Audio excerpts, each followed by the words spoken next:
Hey everybody, John Malanca here with United Patient Group. Just finished another podcast with the Dr. Charles Benz out of Sarasota, Florida. And Dr. Benz specializes in not only, he's well-rounded, but bringing the body back to balance, but detecting a lot of these tests that he has are being able to detect and treat, and in many cases, prevent a lot of the ailments that we're seeing out there.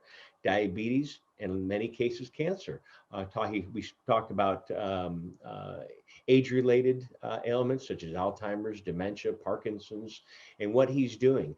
He also has a blood work test that I'm going to take, and I'll share my results at another podcast we'll do. And so I'm excited to share that with you, and excited to share Dr. Benz with you and his knowledge. So hope you enjoy it. Hit the like button if you do. Write your comments as well as share. And if you haven't subscribed, subscribe to our channel. It helps us and it helps you getting this information out. Wishing you health and wellness. Have a great day. Bye-bye. Enjoy.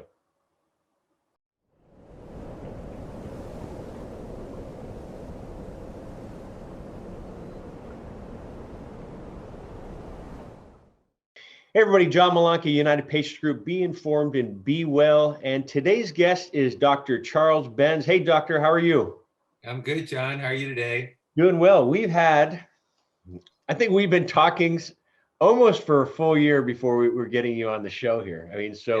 We were going to meet in Texas at another conference, an integrative oncology conference, and then it was just too difficult for traveling due to COVID.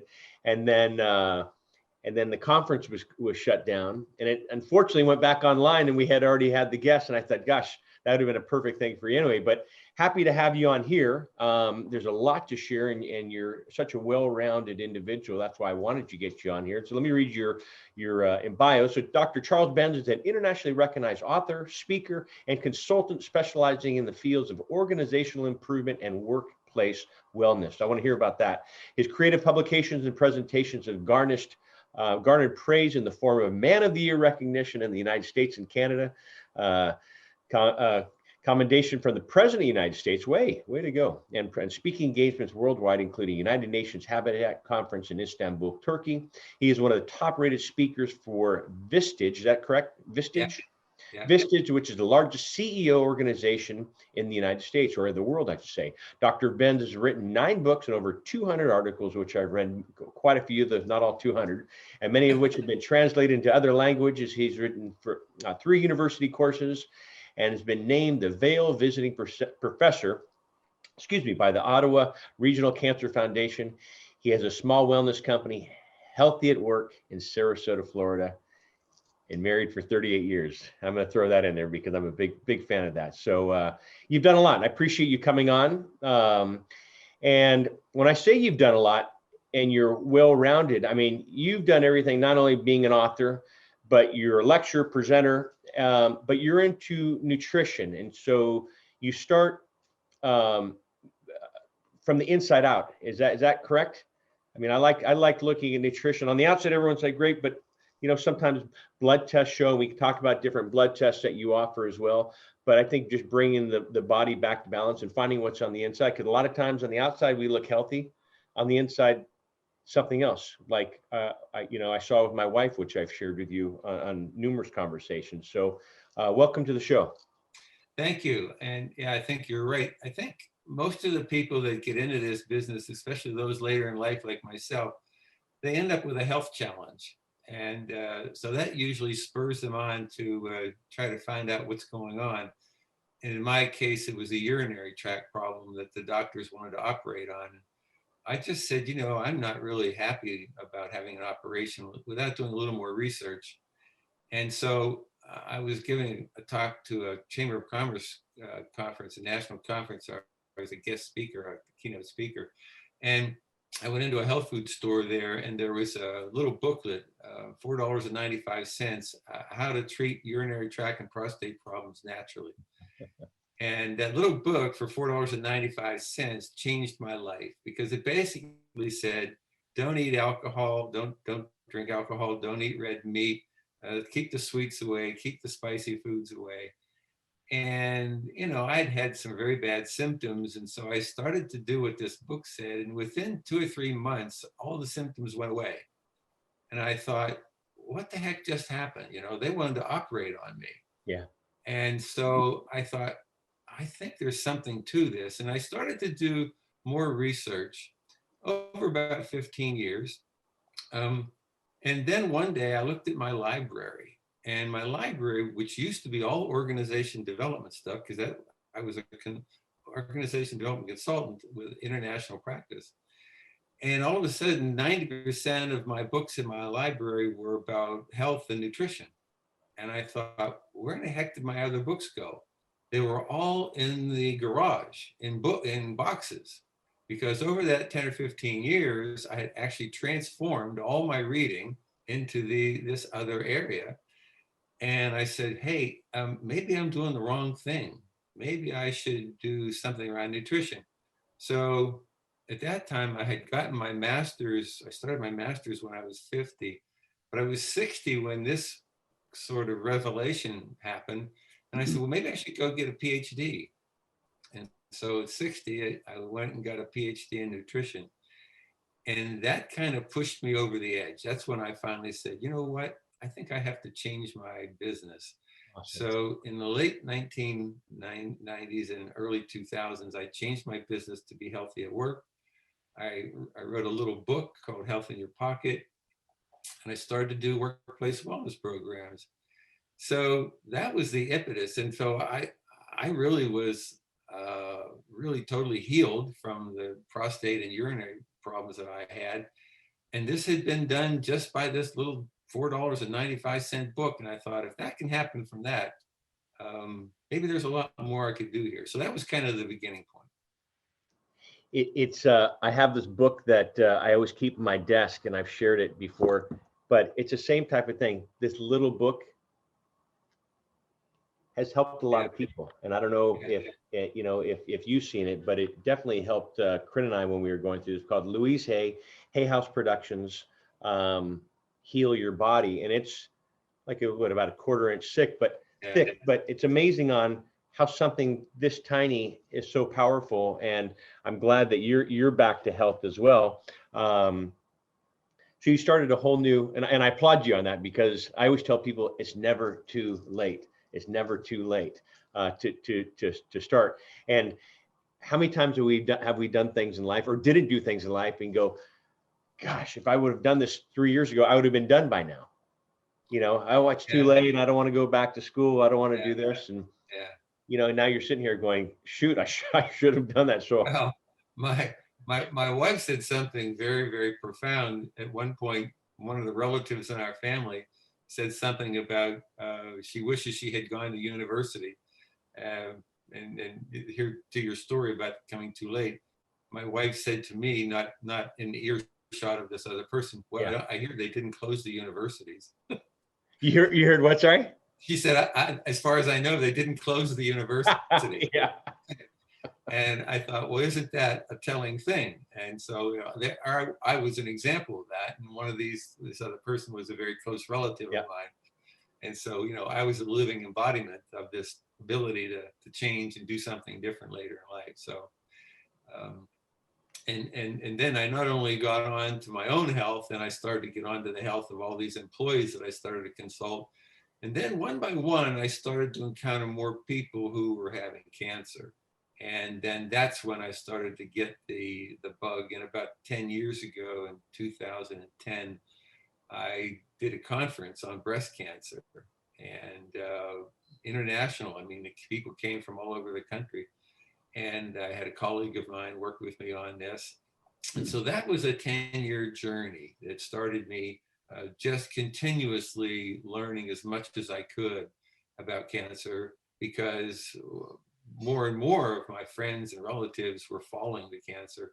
And so every time that happened, it just made me more angry that I hadn't learned enough, or that they weren't willing to do what I was recommending, or what the doctors that I work with were recommending, because they're so stuck on what the doctor of their choice is going to say, because they're so scared.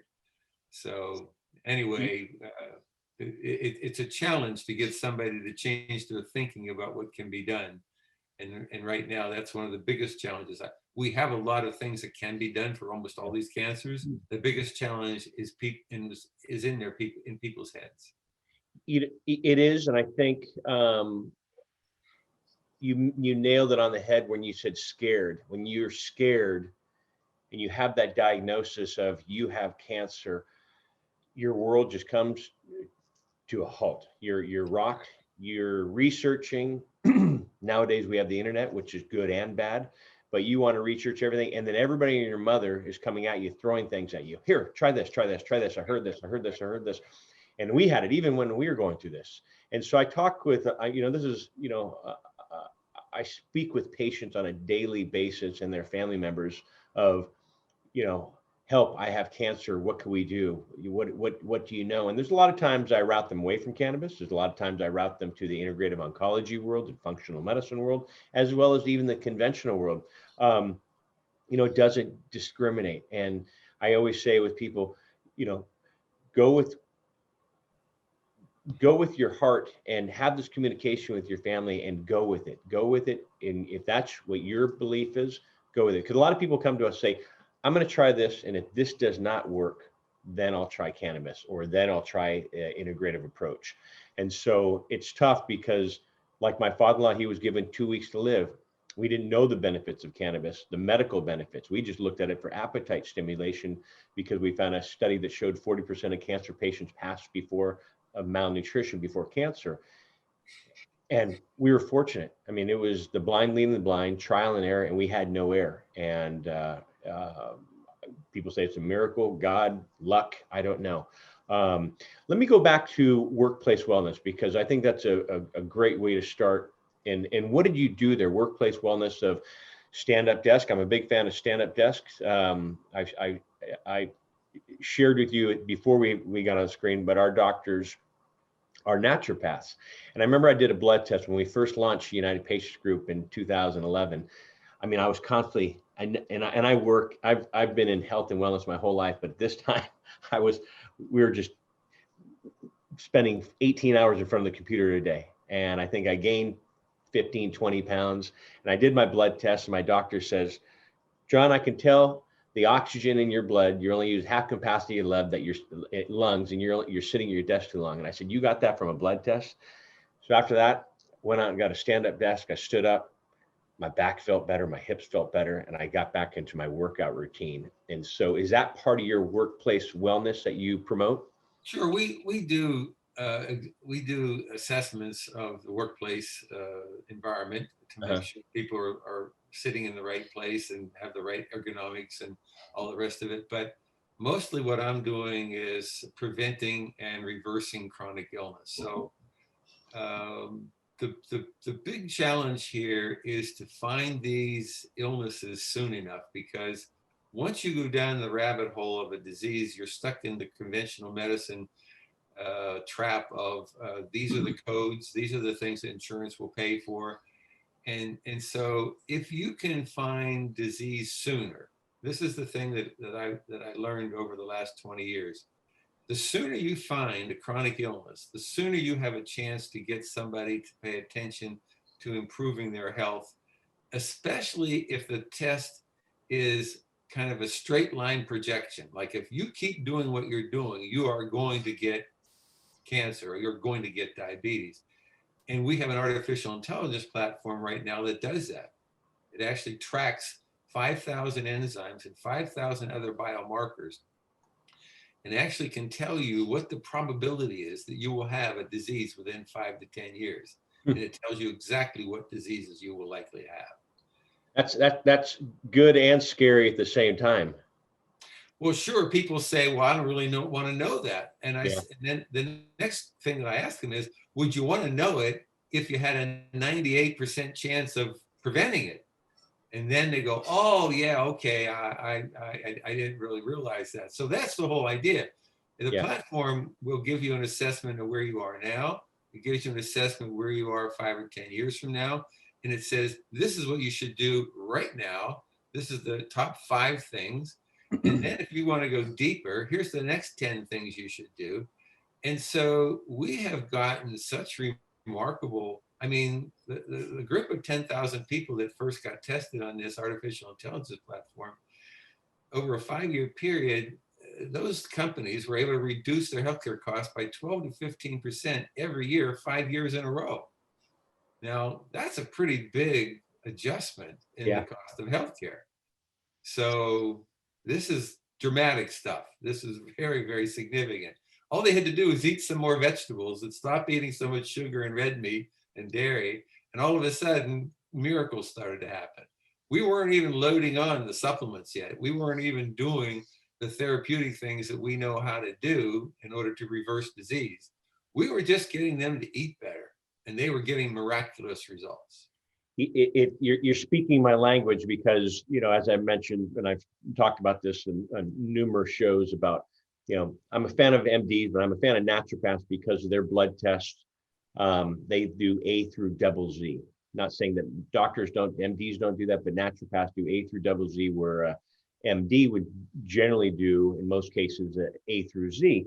And, you know, that was something Corinne and I always did, you know, and I think when she hit 50, you know, she was having anxiety and sleep issues. She's like, what's going on? I've never had anxiety. I've never had, you know, stress or sleep issues. So she went and did a blood test, and it showed that her hormones were all out of whack. And I said, God, I want to do that and see where I am. And it shows you where your cholesterol is. It shows you where your liver levels are, you're pre-diabetic, et cetera. And after a few years of us doing this, our doctors, you know, knew where our bodies were. And I've already shared this with you. I'm sharing with our group here, but it showed that my liver was maxed, pre-diabetic. You know, she said, "God, you guys are a star patient, star pupil. What's going on?" And I said, "I'm working out, staying on top of my health, etc." And then I said acupuncture, and she said, "Are you taking Chinese herbs?" I said, "Yes." And so she did a finger prick test, and I came back, and my body was loaded with metals. And if I didn't have that test, and this is where I'm getting with the benefits of these tests, I would have continued on taking my Chinese herbs. Nothing wrong with Chinese herbs. You know, I grew up over in Asia, and so I'm open to Eastern, Western, alternative, conventional, all type of medicine. But seeing that my liver was maxing, what would happen if I continued on for 4 more years? My liver would have failed. You know, I'm not even a drinker. You know, a glass of wine here and there, but so I did ozone for once a week for 6 weeks, and everything went back to normal. And so I am a fan of tests. And so can you talk about more of these tests? Because, you know, I'm into keeping the immune system strong, as well as brain function strong, as well as, you know, prevention. And if we can do prevention, prevention to me is getting out and working out and putting right foods and supplements. And we can talk about, I know you're big into vitamin D, which I am as well, and other supplements. So if we can lead into that as well, that would be great. But can you talk more about these tests and who would benefit from this? Is it everyone?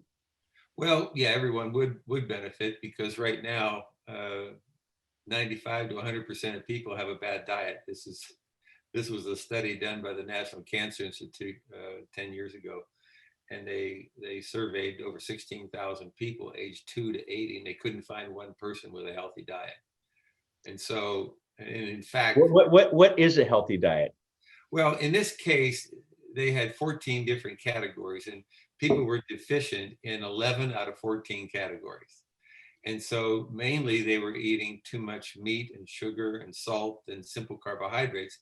So all they needed to do was really increase their vegetable intake and their fiber intake, and eat more fruits and nuts and seeds and healthy fats.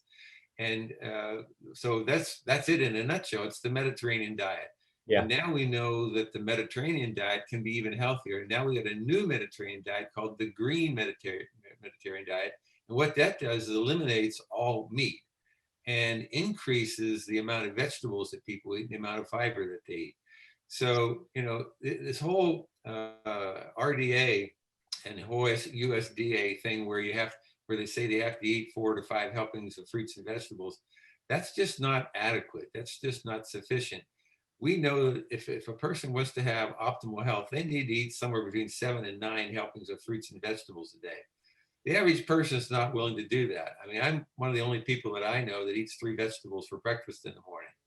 And so My grandson does, so I've gotten that generation onto it again. But we're also drinking a green powder drink. Yeah. And the green powder drink is really cool because it gets you probably 7 to 9 helpings of vegetables every day. And so if you eat vegetables and then take the green powder in addition to it, you're getting like 14, 15 vegetables and fruits a day without all the sugar. That's the other thing. You want to avoid the sugar. Mm-hmm. And so this is one of the strategies that I think, the average person eats 2 vegetables a day, and one of them is potatoes. And potatoes really aren't a very great vegetable. They got some potassium in it and some other things, but it's not one of the greatest vegetables in the world. And a lot of people get their second one when they put ketchup on their potatoes, so they're getting some tomatoes and they're getting some potatoes and tomatoes. And those are their 2 vegetables. Two down. Let's go. Yeah, seven more, huh? Yeah, they think they're doing pretty good. Yeah. So in my workshops, whether workplace or whether Vistage, I ask people, how many people think they have a good diet? 90% of them put up their hands. And then at the end of the workshop, I ask them again, how many people think they have a good diet? Nobody puts up their hands. So basically, the number one issue facing people in America today is nutritional delusion. Do you get a lot of chuckles when all the hands stay down? Oh God, they're looking so guilty. They're looking at everybody else to see if anybody put up their hand, because nobody's going to put up their hand after they have one of my workshops. They're terrified. Are you? It will be a year this January that I went vegan. I have maybe a piece of fish, once a month, twice a month. But other than that, a buddy of mine, I said, man, you look great. He goes, I went vegan, I went organic. And I said, count me in, let's do it. And I haven't missed the meat. And I was never really a big meat eater, but I, steak every once in a while, chicken, turkey. But I don't feel any inflammation on the inside. That's the one thing. And I don't have a sweet craving. Am I missing something when it comes to nutrition? Yeah, vegan's a very, it can be challenging because you mentioned you were taking vitamin D. Vitamin D is really hard to get from a vegan diet. And also some of the key B vitamins are very hard to get because a lot of these B vitamins and iron, they're in the meat products. Yeah. And so the Mediterranean diet really says that if you eat poultry and fish, you're going to live longer than somebody that eats red meat in a diet. So that's why the Mediterranean diet is the healthiest one. But now they've gotten rid of red meat and they're now doing the green Mediterranean diet. And so you have to take B supplements, you have to take some iron, you have to take some vitamin D. And it's the nice thing about this platform that we have, it has 12 different diets in it. So you can specify what diet is that you're following. And then what it does is, based on your biochemistry and your health risk assessment and your genes, it tells you exactly what diet you should eat within the vegan diet or this diet that's going to be healthy for you. And so it makes adjustments based on what your existing biochemistry and your situation is. And that's the beautiful thing. So anybody can eat any diet as long as we know ahead of time what your chemistry is doing in your body. And then it can make adjustments and it can say, eat more fish, take a vitamin D supplement, take a B supplement. It'll tell you exactly what to do to compensate for the things you're not getting from the diet you're eating. And so is this a blood test? Is it lab work? Or how would I design the right diet for me? For me. So in the AI platform, there's 4 components. And is this on your website? Yeah, it's got to be on there somewhere. Okay. I think the thing is we sell these in the workplace to employers. And I have a number of employers that have bought this and are using it. So is this also for individuals that are listening if they want to do this? It's for individuals, but you know what? It's really not on the market as an individual thing right now. Okay. We do have some doctors that are using it, so they get it that way through their doctor. Gotcha. But in this case, we have an advanced health risk assessment. And so this is like hundreds of questions, but you start off with 50. And then if the questions start to show that you're doing something that is a little bit untowards, and maybe you've had a little bit too much weight put on, or you've done something, then it starts to say, wait a minute, we think we need some drop-down questions for you. And so then you'll get the diabetes drop-down questions, or you get the heart disease drop-down questions. So it's the most advanced health risk assessment that's available. And then at the end, it will say, do you want a blood test? And then you go in and you can get one of our 2 blood tests. One is 129, one's 199, but these are these advanced biomarkers again.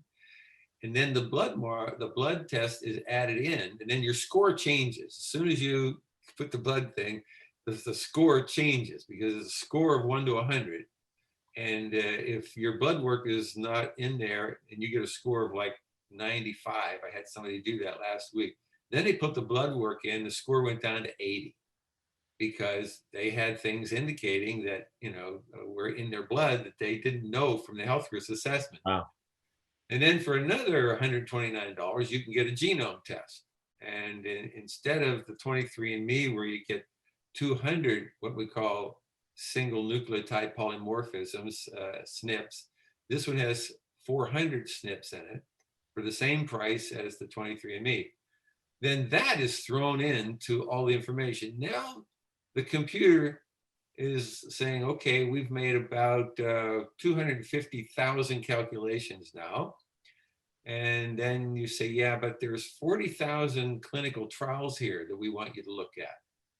And so then those 40,000 trials are factored in. That takes the calculation up to about 1 million calculations. So once you do the blood test and the blood work and the genome and everything is in there, all that takes about 30 to 40 minutes to put in. And then in less than a second, all the calculations are done. Technology. That's the artificial intelligence part. So go on, sorry. So that's when you not only get the score of 1 to 100, you get what your 10 existing systems look like. And so now you get a score for each system. Here's your cardiovascular. Here's your skeletal muscular. Here's your endocrine system. And so it tells you where your challenges are and gives you the specific recommendations, so that when you follow the recommendations, then you can not only see your score go up from 40 to 60 to 80 to 85 or 90, you can also see your systems changing, and you see what the scores are in the system. So it's very sophisticated. There's like 1 million recipes on there that you can look at. And so it's really for, the basic price for like 50 employees is $90 an employee per year. And so that's cheaper than any other blood test that you're ever going to get. Yeah. And I think I applaud employers that are doing stuff like this. About 12 years ago, because it was right after my father passed, my mom's insurance reached out to her and said, hey, Mrs. Malanca, you've been with us for a while, you're healthy. We would like to give you a lifetime membership at any of these 5 gyms. And I thought, way to think outside the box, guys. Let's keep our I guess we're patients to the insurance company. Let's keep the patients healthy, our clients healthy, so they're not having to have a high cost in it. I think just it's smart. It's smart. It sounds like this is what you're doing as well. Back to the diet. About a couple months after I changed my diet, I just show you how human beings are. About 4 months prior, someone said, you got to watch this documentary. And I said, okay, I'll watch it. And not until 2 months that I had changed my diet, I finally watched this documentary, and it was the Game Changers. What are your thoughts about that? It was, did you catch that? I saw parts of it. Yeah. Good, bad, indifferent. It's okay. I try to stay with doctors and clinics that I know, that I have worked with in the past. So when I find somebody that has the science that I'm interested in and the protocols that I'm interested in, I kind of go with that, and I don't go just jumping around and take a look at everything. People ask me for stuff all the time, and I will take a cursory look at something. But if it's not really in my bailiwick of things to do, you know this, there's only so many hours in a day. And so you have to concentrate your efforts. And Yeah. so unless it's extremely science-based and really goes right into my pathway of interest, I just don't have the time to look at everything. Yeah, and there's a lot out there. You mentioned DNA and genomes. There are some companies in the cannabis space that say get your markers from 23andMe or Ancestry.com, submit them into them. They'll put them into their database, and they pop out what the best, I guess, type of cannabis and formulation is best for you, your individual, and your DNA, as well as battling any types of ailments. What are your thoughts of that? Well, sure. I mean, all these things, everybody has, cannabis receptors on their cells, more in the brain than anywhere else, probably. But again, it all depends on what your biochemistry is and what your history is and what your genome is. And so, yeah, there's a lot of variables. But, the Israelis have been doing the most research on this for the last 15 or 20 years. And so whenever I'm trying to find out whether there's current research on a topic, I try to find one of those scientists from Israel, because they usually have a database that's a lot bigger than some of the scientists in North America that have been messing around with cannabis. Not to say that there aren't some really great scientists doing some great work, but they're usually building on the work of the scientists from Israel. There are, and I think I read this in one of your articles, 15 to 20,000 peer-reviewed articles on the science behind cannabis. Did I read that correctly? That's right. That's right. And so when they say, and I agree with you that Israel's leading the way, Europe's leading the way, China's leading the way, Canada's leading the way, even South America. And I don't. It's disappointing that United States is not at the top 1, 2, 3. I don't even think they're the top 5 when it comes to cannabis. And and I think they need to change the scheduling to get those, because I had a patient. I had a God, I've talked to so many people, but I don't know if she was a doctor or a scientist, but oh no, she was a pharmacist, and she said she was doing a paper. She wanted to do a paper on cannabis, and they said, well, this is not research done here in the United States. You need to do, find something that's done here in the United States, and that's disappointing, because there's so much information on the benefits of this plant, not to take away from your test, but bringing the body back to homeostasis, and that's part of what you talk about in in your numerous writings that you've had and authored.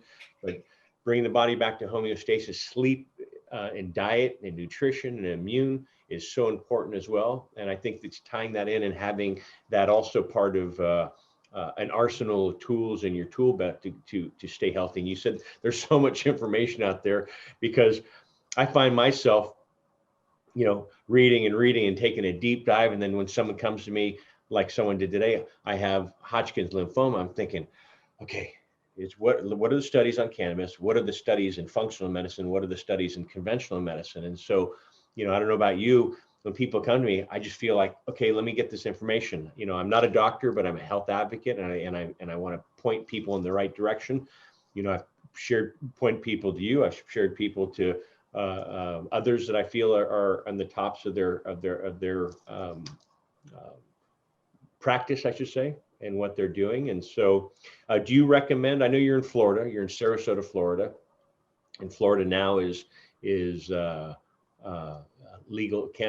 Cannabis is legal there. Do you work with a lot of patients that way, or are you doing more with the workplace and employers? Well, I'm doing a lot of work in a lot of different areas, but to explain exactly the pathway that I mentioned before is, I was interested in cannabis enough to write that article. Yep. But I didn't really get reinterested in it again until I saw a clinical trial that said a derivative molecule of cannabis has now been proven to be able to produce more beta cells in the pancreas.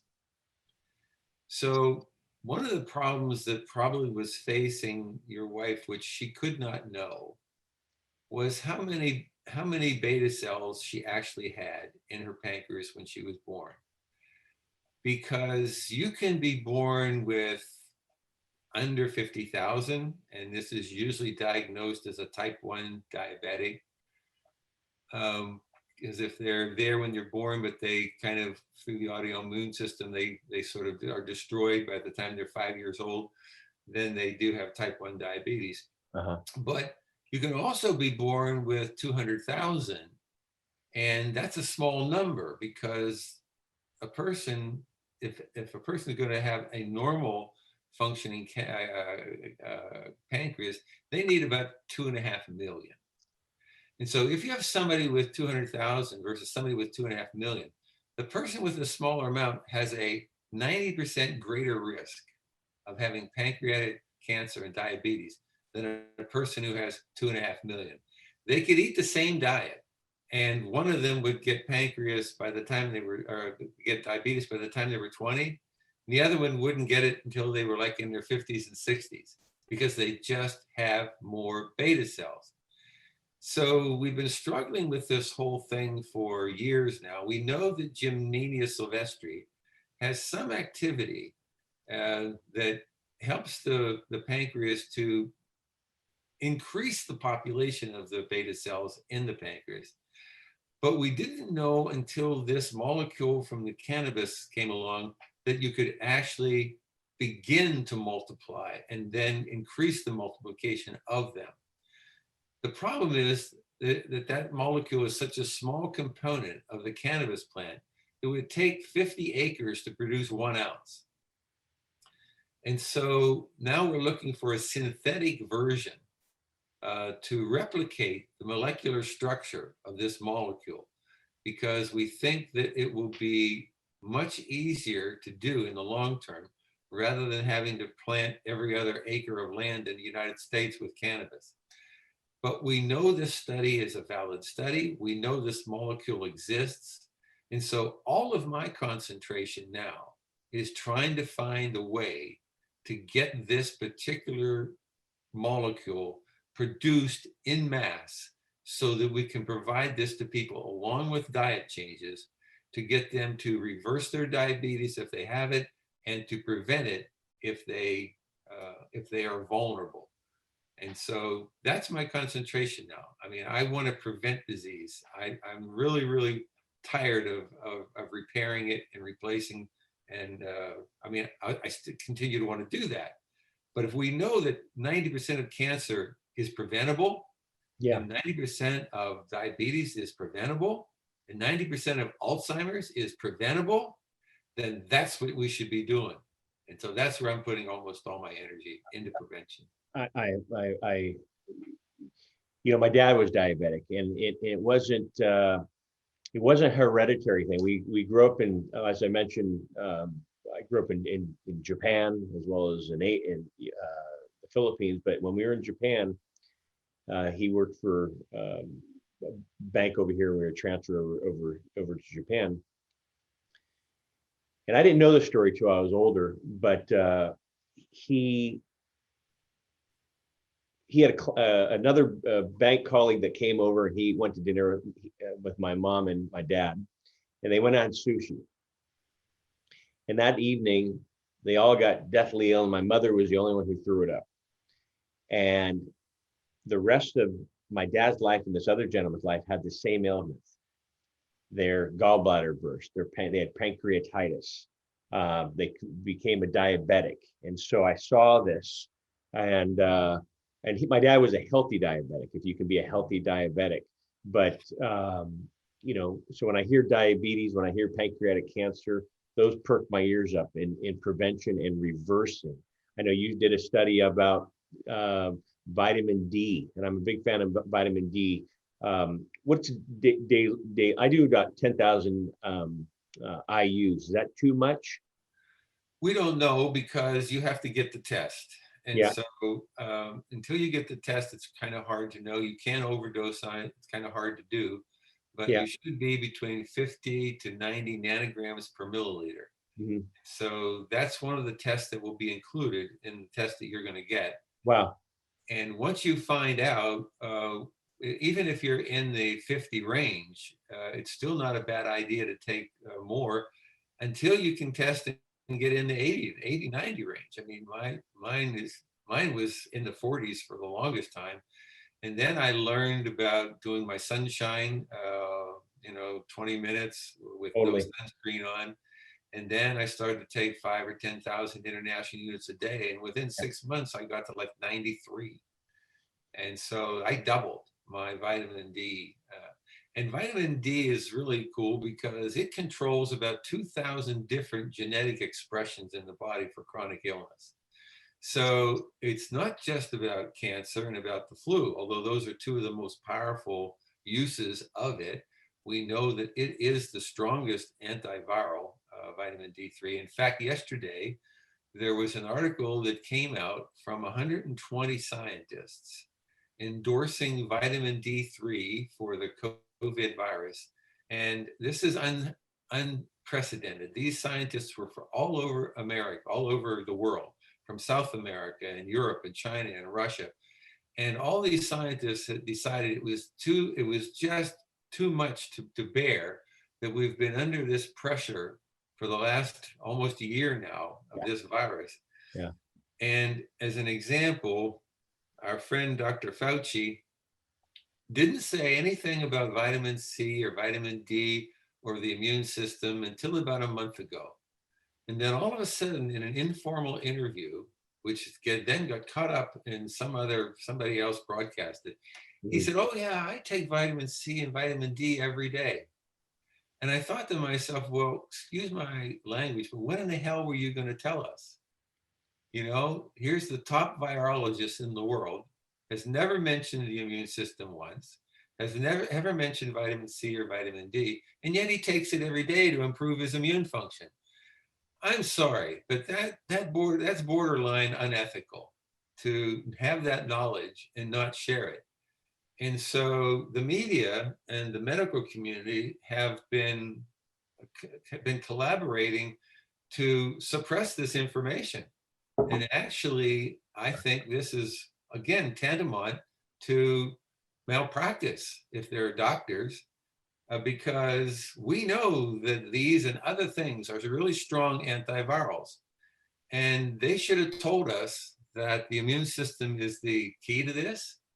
And that if they don't, we know also that University of North Carolina and Stanford University Medical School both did studies on the adult metabolism in the United States and found that 90% of people were metabolistic weak and vulnerable to the coronavirus.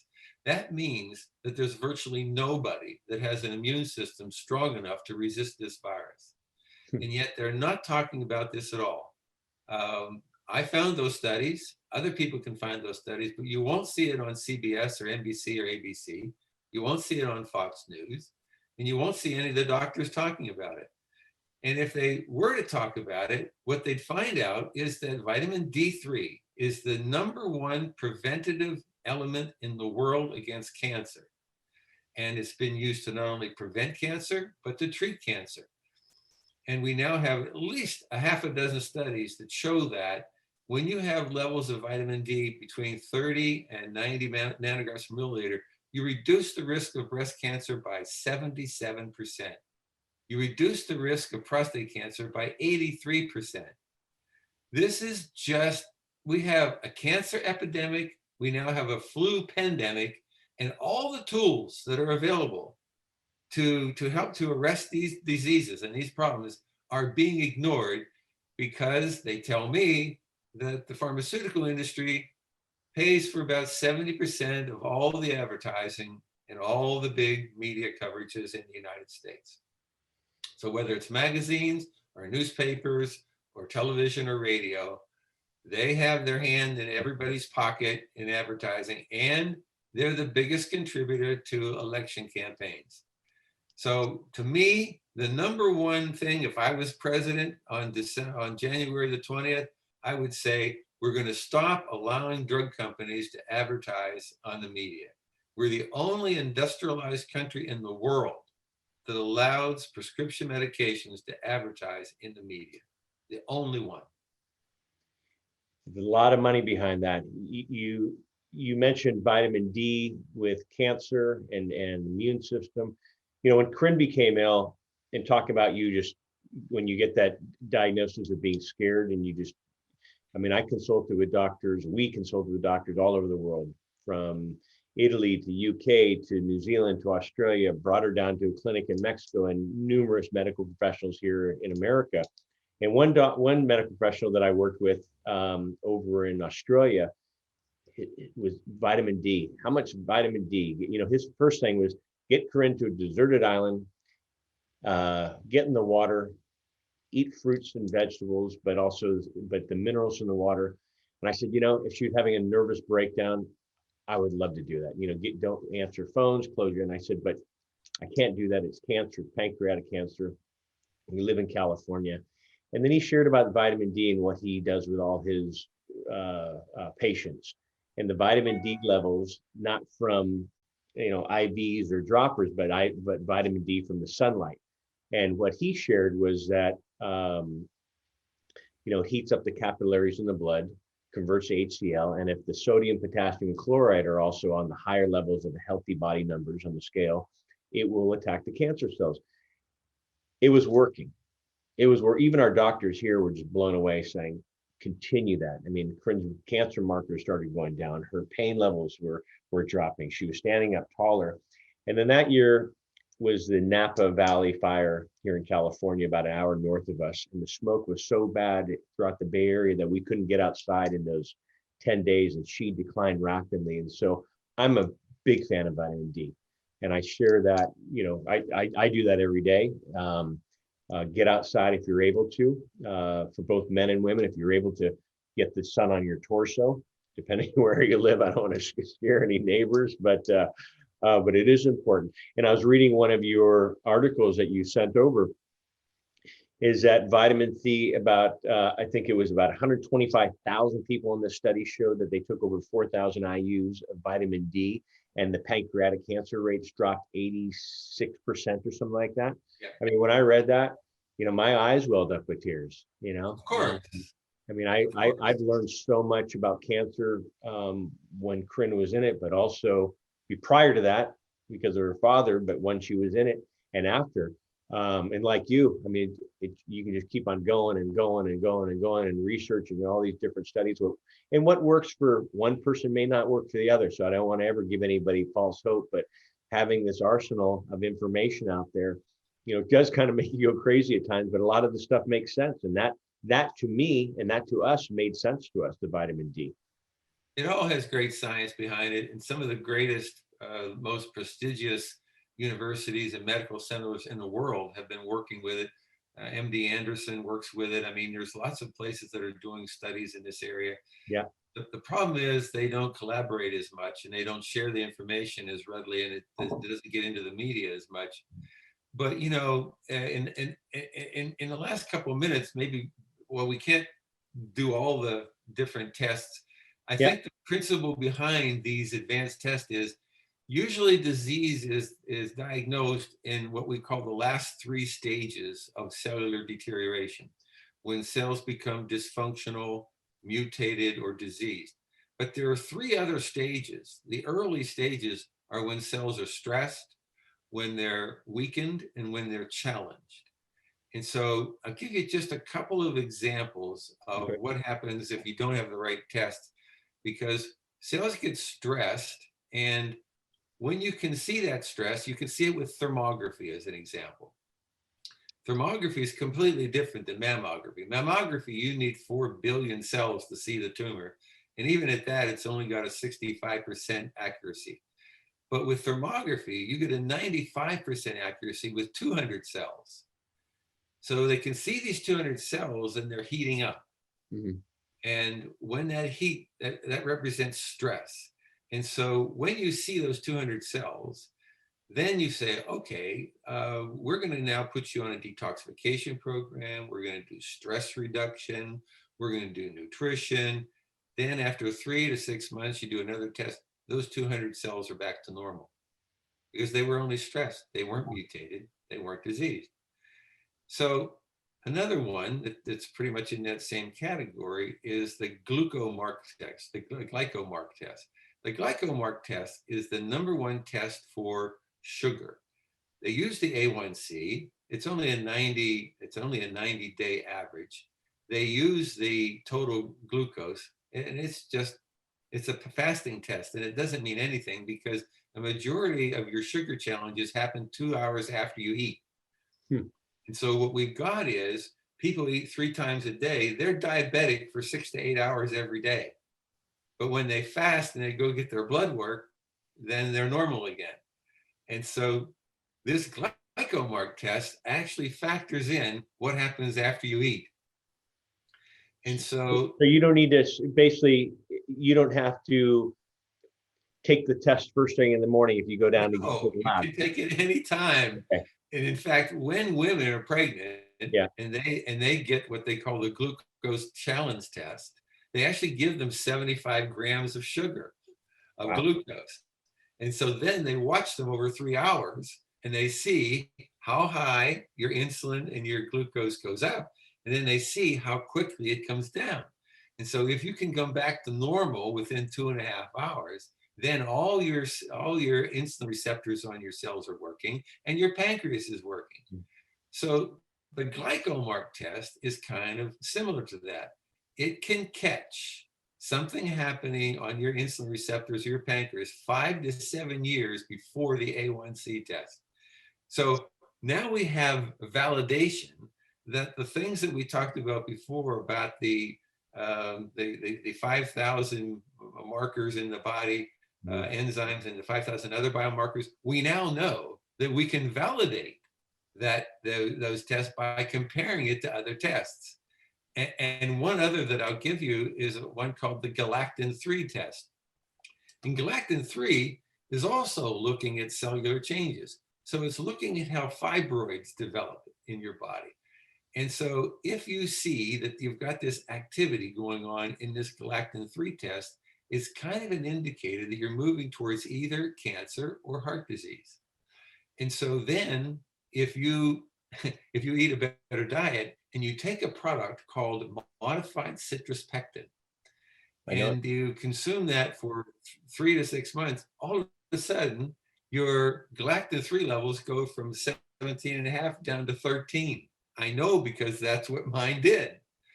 And so this galactin-3 is one of the most, this modified citrus pectin is one of the most amazing treatments for all cancers. Because if you can get that in your body soon enough, then you're going to get your galactin-3 levels down. You're going to get a lot of your other cancer markers down. In men with their PSAs, they were able to get their PSAs reduced in 12 months by 70%. Well, so the pectin-3 that I'm talking about is in powder form. Is it in an IV? Is it a pill? Well, no, but see, that's the interesting thing. Yeah, it can be an IV, and it can be and it can be a powder, and it can be a chewable tablet. But this goes back to some of the things that Dr. Thomas is doing in Mount Dora. We also know that inflammation, cancer is an inflammation disease. And so we now know that this new supplement called specialized pro-resolving mediators are the most powerful anti-inflammatory, bar none, prescription or non-prescription, because it resolves stage 1 and stage 2 of inflammation. Stage 1 is you address the inflammation and you push it back, and it's in a better state. You can do that with curcumin or a lot of anti-inflammatories. But with stage 2, you actually resolve the pain and the inflammation and get the cell to go back to reverting to normal. Once we learned that, then the oncologist like Dr. Thomas said, wait a minute, maybe we can look at these, what we call resolvins that are from fish oil. And they found there were 6 of them. And in cancer, they call them D1, D2, D3, D4, D5, D6. And now he uses intravenous resolvins in his cancer treatments. And so when I say that he's doing state-of-the-art cancer treatment, he's got curcumin intravenously, he's Wow. got modified citrus pectin, he's got the resolvins. So these things are bypassing the digestive system and getting right into the cells of the body. And there's a whole series of tests that I have that do this. I even have a test that measures how much DNA damage has been done in your body, Wow. accumulative, over the last of your whole life. It's called the 8-OHGD test. And it's one of the only tests, it's a urine test, that can actually measure the accumulative DNA damage being done to your cells. Then you do your detoxifications, you do your treatments. Guess what? You're going to have a reduced challenge in the 8-OHGD test. So we can actually see through galactin-3, through C-reactive protein, through the glycomark, we can actually see patients improving biochemically. Is this, are all these products, is this something that you can get over the counter? Do you need a prescription from a doctor? I mean, No. All these things, SPM, C-reactive protein, modified citrus pectin, they're all on my website. Okay. And Okay. so most of them are there to be purchased. And, I say, I don't have a lock on this. You can buy them anywhere. Yeah. I just happen to make sure I have the highest quality products, and I have them at the best prices. And so you can get your test here, and then you can get your supplements, and you can go and actually measure in 3 to 6 months, am I improving? And so Dr. Thomas has a lot of other cancer marker tests that I don't have, but I have the basic ones that are included in this protocol. And so I have this protocol with these 20 different tests in them that will actually identify whether you have the beginnings of the cellular changes that are going to point you in the direction of cancer down the road. And so we're looking at your vitamin C levels. We're looking at your CoQ10 levels. We're looking at homocysteine. We're looking at a lot of different things that are going to give us an idea that something is happening in your cells that's moving your cells towards cancer. Now, I have the same thing for Alzheimer's. I was going to ask you, we've talked about cancer and diabetes, and I didn't know if because the other killers are heart disease as well as brain issues, and Alzheimer's, Parkinson's, dementia all fall in that. Are you finding success with that? Yes, absolutely. I have a whole program on my site called the Brain Health Program. That has a lot of assessment tools on there. And so that you can find out, are you eating the right diet? Are you taking the right supplements? And then it gives you a sort of a personalized program. In fact, I developed this 3 or 4 years before I got into the artificial intelligence thing. And so, yes, I mean, almost every disease now, every chronic illness, we have a protocol for it. And so we know that this 6 stages of cellular deterioration actually is very accurate, extremely accurate. And we base all of our protocols on finding these illnesses in those first 3 stages. And if we can do that, this is when we can get the 90% prevention rate. Is like Alzheimer's, is it also a treatment or is it a prevention? Because it sounds like the other stuff is prevention. Well, some people have done amazing work on this. David Perlmutter was doing the initial work 10, 15 years ago. And then about 6 years ago, Dale Bredesen had an article that he did on a small clinical trial where he had 10 Alzheimer's patients. And he did something very unique, because every other study that had been done on an Alzheimer's vaccine or medicine had only measured one thing. And what Dr. Bredesen found out was there are 38 markers that actually indicate that something's happening moving towards Alzheimer's. And so he tried to develop a protocol that actually addressed all 38 of those markers. He did that so effectively that within 3 months, 90% of those people were now testing normal again, as opposed to being Alzheimer's and dementia challenge. When I say normal, this means within a range with the symptoms actually being addressed adequately enough to go back to a normal job opportunities or other things, only one person didn't respond, and this was the person with the most advanced Alzheimer's. And now he's trained 500 or 1,000 doctors around the country in his protocol. And his book, The End of Alzheimer's, is absolutely the most amazing book that's ever been written on Alzheimer's. And I can tell you that because every other study that was ever been done on a treatment for Alzheimer's had a 99.6 failure rate because they only tested one thing. So the Cleveland Clinic looked at all those studies and could not find one that had an adequate solution because they're testing for one thing. No chronic disease can be treated with just one thing. 99% of the time, it needs multiplicity of things. So monotherapies don't work. Multiple therapies do work. That's the bottom line. You mentioned, and I want to be courteous of your time as well. You mentioned a Dr. Thompson. Dr. Thompson, you said? Thomas, excuse me. And is he an MD? Is he an oncologist? He's a DO with a Master's of Science. All the people who endorsed my COVID long hauler thing either have a PhD, either have a DO with a Master of Science, or an MD with a Master's of Health, or an MD with a Master's of Science. And so these three that endorsed my my COVID long hauler protocol are three of the most preeminent doctors and scientists in the country.